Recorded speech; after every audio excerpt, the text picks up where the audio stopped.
मुजफ्फरगढ़ से district bureau chief कारी मोहम्मद सादिक की रिपोर्ट के मुताबिक हम अपने प्यारे दोस्त डिस्ट्रिक्ट मुजफ्फरगढ़ के पीएचएम में सीनियर नायब सदर एमएचडीए मुजफ्फरगढ़ होम्योपैथिक डॉक्टर्स एसोसिएशन के सदर डॉक्टर मोहम्मद फ़हीम को मुबारकबाद पेश करते हैं, जो अरसा दराज से दुखी इंसानियत की खिदमत कर रहे हैं। डॉक्टर मोहम्मद फ़हीम जो मुजफ्फरगढ़ शहर में 23 साल से लाइलाज अमराज का मुकम्मल इलाज कर रहे हैं, जिसमें बांझपन, बेऔलादी, शुगर, जोड़ों का दर्द, मैदे के अमराज, खूनी बादी बवासीर, गुर्दा मसाना की पथरी,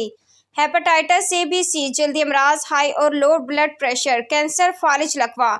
चेहरे पर कील, मुहासे, छाइयाँ, दाग धब्बे, इसके अलावा औरतों, बच्चों और मर्दों के तमाम अमराज का शाफी इलाज Faheem homeopathic clinic city Muzaffargarh पर किया जाता है। डॉक्टर मोहम्मद फ़हीम सुबह 9 से 1 बजे तक और शाम 5 से रात 9 बजे तक मरीजों का चेकअप करते हैं।